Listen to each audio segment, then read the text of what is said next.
So, welcome back, guys. This is a new episode. Of course, we achieved the long campaign victory. Now I'll proceed to having the end game, which is has not yet triggered. It's going to be in a couple of turns. And let me look at it here for you. That'll be, yeah, the end is nice, so it should be the Skaven one. So yeah, should be interesting.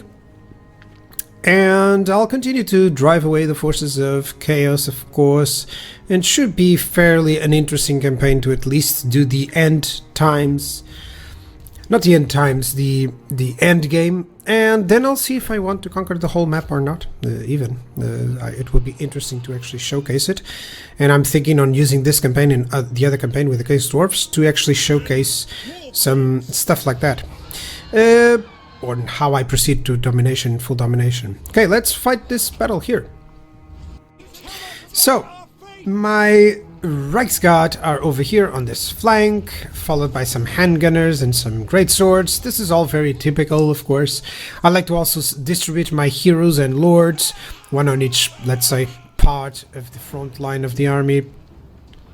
Of course, handgunners, greatswords, great combination, full of armor piercing, so it's really cool. Then I have some more cavalry hidden here, as you can see, and including the demigryphs as well. Now, on the enemy side of things, let me put them into perspective. Lots of blue horrors, tons of marauders here, and some, as you can see, some flyers, some furies. Of course, the demon prince is over here, leading the army. Quite majestic, actually. Love that it has a shield as well. Might make things more difficult or not. Then some nurglings, some bloodletters, some pink horrors. Everything, you know, there's plague bearers. Yeah, it's all mixed together, which is kind of cool to see. So we're really fighting the demons here. And there's some mirror god as well. And we end up with a couple of stray blue horrors on the side. Very straightforward battle plan. I'll move my front line over here to take advantage of that little bit of a cliff. And I have my cavalry hidden. They'll surprise and they'll do whatever it's necessary in terms of flanking. Of course, Franz is going to move against the lord, the enemy lord. And I'll try to use my mage to deal with the other flyers. Should be no trouble. Yeah, Franz has a lot of weapon strength. So yeah, should be fine, especially with the buffs and some missile support. There we see the main engagement.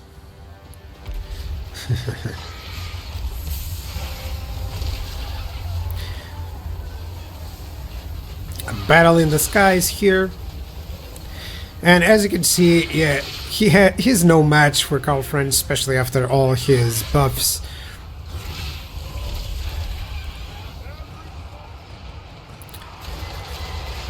Ooh, a nice set of explosions here, and the rotflies or the plague drones, they're gonna be killed, definitely, with the surprise charge of my cavalry. Some furies trying to hit my handgunners, but they arrive already in the weakened state, so they won't do anything.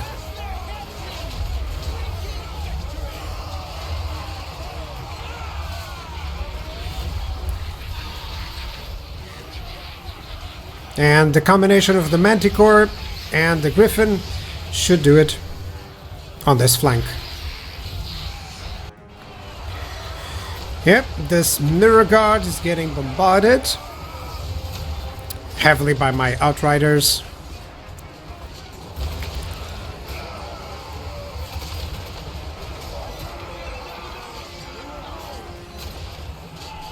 Yeah, even though they are quite powerful, the combination of the Reichsguard here and the grenade firepower should do it. And Franz can just finish up anything else. They are mass routing for sure, as you can see, and crumbling down. And soon, yep, we have a victory. Good job.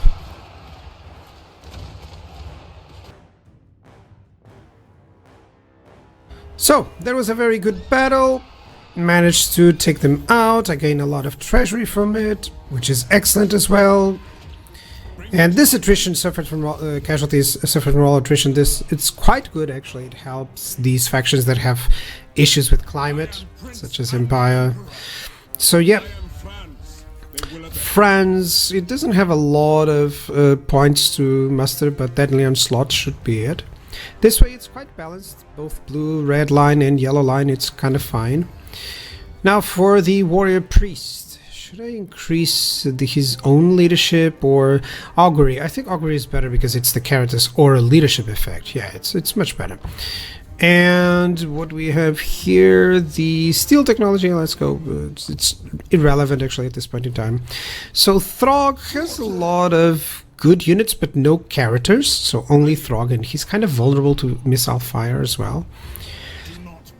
So I'm gonna use Balthazar Gelt here. I think I'm gonna auto-resolve this one. There should be no trouble. Either I auto-resolve or I fight it out, but I don't think I'm going to show it to you. I have to start not showing some of the battles. So yeah, let's go.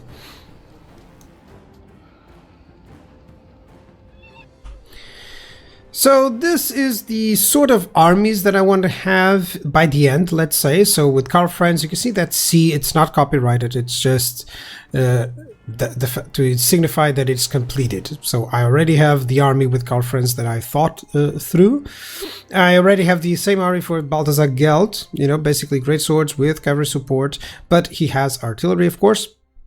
And for Richard van Blount, I'm going to change it up a little bit, giving him some halberds and some artillery, some instead of handgunners, he's going to have the huntsman. So that should be an interesting development, you know, in change. I only missed out, it's not a fire wizard, it's a celestial wizard there instead. And then Rupert Hertwig, which has already a completed army with the Hellfire Storm rockets and the cavalry and greatswords, so without any missile infantry, for instance. Then for Theodoric Gasser, he's going to have Ulrika. And a very basic army. This was kind of like the army from Balthazar Gelt. Then Magnus Kosterman is going to have a very different army, a little bit more mobility and lots of missile firepower. So this is more of a defensive one, actually. And Magnus Klaus is going to have a very interesting army, just to see if I can use up some of the other units as well. And for Marius Holdorf, just a very standard, basic demigryphs with great swords with handgunners army. So overall, this is the sort of idea of what I'm missing here. For instance, is maybe an army that I'll do with some war wagons as well, and see if I can come up with some other compositions. But yeah, for now this is what I'm thinking through of these 8 armies to use in the campaign map. So overall developments, Gotrek is doing fine. He's likely going to finish off Ikit Claw, and like stated, these armies, now you know a little bit of how I'm planning those out. And of course I'll still have 1 or 2 lords that I haven't yet planned out. They'll just have whatever's left, and I'll do some differentiation with maybe some outpost units and such. But yeah, overall it's good to have a plan. It's good to have an idea where you want to go with, so that you can plan out also the skills of the lords, and it's much easier. Overall, I think I'm going to continue north, maybe conquer all of Norska. That would be a great idea. And in terms of buildings, I'm only going in terms of income. The only difference here in Sylvania, I'll want it to be another recruitment possibility as well. So Gotrek, I'm gonna move towards Skavenblight finally. Just gotta be careful that they don't have a lot of armies. Of course, like stated, gathering all my armies here. Magnus Kusterman already has his necessary army. He's moving to defend that location. And likely, of course, with the endgame, there's gonna be a lot of armies showing up. So yeah, I need to be a little bit more prepared as well. Over in terms of Reichland, do I need to recruit some heroes? Yeah, I can recruit some warrior priests with level 13, which is excellent. Yeah. Let's go. You're gonna have all the abilities except Soulfire. You're gonna replenish troops and simulate growth. Also Safeguard. Let's go give him Sigma's Ward. And What does he need? Melee defense instead of melee attack, yeah. It's quite interesting that they have more melee attack than melee defense, you know. So this is for Theodoric, so I always like to do this. You know, just giving him... This way I always know that Theodoric is supposed to go on that army, you know. And Throg is attacking Balthazar Gelt here. I don't think Throg has a chance, actually. Magnus Klaus, I'm gonna go over to Wrecker's Point. This army should be fine. Yeah, it's close victory, look at that. And there's nothing really there that can hit me. Especially not against this style of army. I'll fight one with that army very soon, don't worry. There'll be time. But I think I want to do this battle against Throg with Balthazar Gelt. Yeah, let me see it. Oh, definitely. Especially with the settlement garrison there. You're going to see how I'm going to deploy, and it will assist this fight tremendously. Let's go. So we have my demigryphs here, as well as the great swords. And I'm using the garrison units on the front line, so they'll absorb the initial charges. This is a very good way to use those depleted units.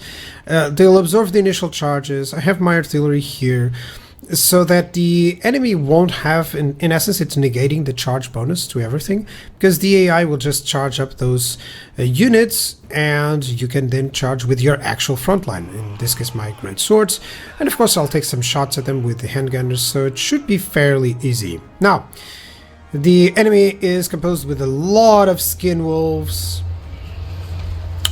lots of some cavalry that I have here, some trolls, a lot of the Norse controls, and then some actual great axe units, such as the champions, which is always nice.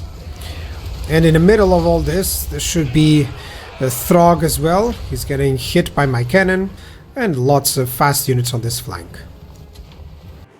So battle plan, like I've said, the reinforcement units, the garrison units are ahead, and then I have the secondary line or the main line with the great swords, and of course the handgunners. 2 units of cavalry on each flank, and I'll just start hammering them down. I'm actually sending my caster just to force them towards me. I could just move my units, but yeah, he's already taking the bait. He's already coming in.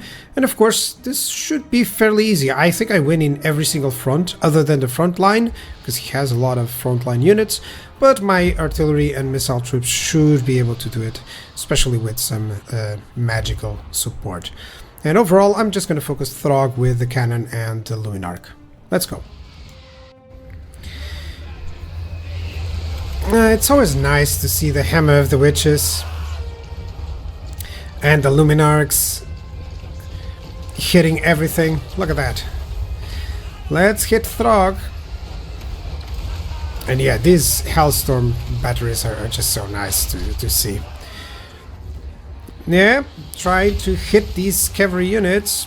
They just approached because they're chasing actually my fire wizard, so yeah. And now time to follow my demigryphs into battle. Skin wolves are no match.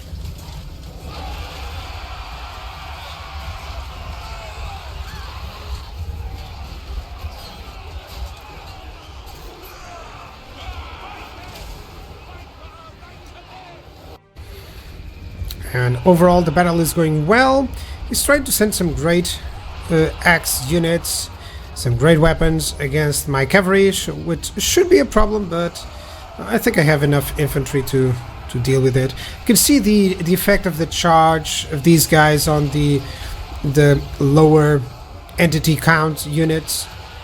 Now I can safely charge with my great swords, and they'll put the hurt on them. So whenever you can do this, you know, just have some target for them to charge upon, and then you can deal with these guys fairly easily.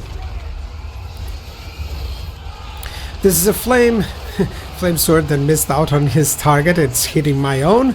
That's the problem when they move, guys. But overall, the battle is going really well. You can see that no one is actually approaching my lines without being slightly weaker.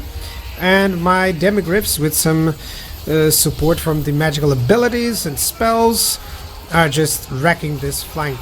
So overall, everything is going well.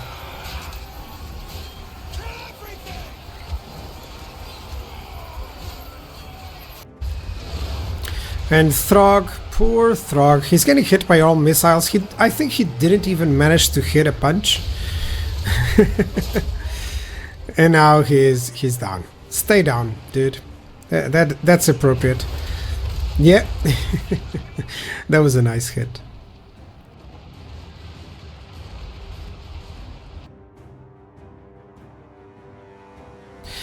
Alright, that was a nice victory. So Balthasar Geld manages to get a lot of income here as well.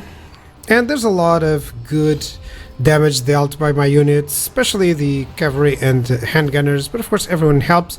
You'll notice that I don't use my heroes and lords too much to gain damage, because, well, I like to use them also in a supportive role. It's not like they can't do some damage, but I'm not going to position myself to force like a blob, so that I can get a crazy good amount of magical damage. Well, I like to fight with the army. They call me old-fashioned. But yeah, I can definitely do it. It's just not exactly my playstyle. So, these units are likely just going to be auto-resolves. And after this, I think I've broken through, let's say. And I'll be able to just push north. It's good that Kislev is handling the Chaos Dwarves wonderfully so far. Because right now I don't need to defend. Yeah, definitely auto-resolve. It's very straightforward. Yeah, barely any losses as well. Some more treasury. And I think I barely reached the tower. Yeah, I don't reach there. So if I don't, I'll just encamp. Yeah, much better. So, Franz. He already has a lot of armor. I think typically melee defense. Yeah, melee defense. He has already great melee attack. So I'm going to give him more melee defense. So that is more well-rounded. Let's continue with augury here. And you're just going to get anything. It's not really detrimental at this point in time. It's not really essential at this point in time, actually. Let's go for magic finally with Balthasar Geld. That's a crime in itself, but yeah. And let's go specialist. Yeah, I think so. And this is a case now that you gotta be careful that you don't develop too much the places where it's more expensive. Such as the uninhabitable climates and stuff. Let me get logistician. Indeed, I want replenishment as best as possible. Let's get the maximum stimulated growth here. Why not? And evasion, and then Fetibjörn or the Purple Sun. Fetibjörn is easier to use, actually. And what else do I need? Okay, Ulrika is arriving. Have all the heroes here. In terms of recruitment, everything seems to be fine. And overall, it's some good developments here. Yeah, Gotrek might have exactly the number of turns to finish off Skaven Blight. And overall, what do I have in terms of allies or potential allies or trade? Let me see. Exotel has 22 settlements. That's nice. Yeah, and Legion of Chaos, of course, they want peace because I've been destroying his armies. But overall, I'll finish a couple of these enemies in no time. Likely just before the endgame shows up. And yeah, so far so good. It's actually quite interesting what has been happening. I'm glad I didn't have the grudges endgame. That would be terrible to suddenly have a bunch of angry dwarfs at my doorstep. Marathi is controlling a great deal of land. I kind of miss when Marathi had 40 settlements, and I kind of don't miss because it was always the same at the same time. So play it once, it's fine. 2 is also fine, but then it starts being okay. It's always the Dark Elves, you know. And over here, yeah, it seems to be okay. The Chevaliers de Lyonesse, they're doing great. So yeah, seems like there's going to be an interesting end of the episode. Thank you very much for watching. Bye bye.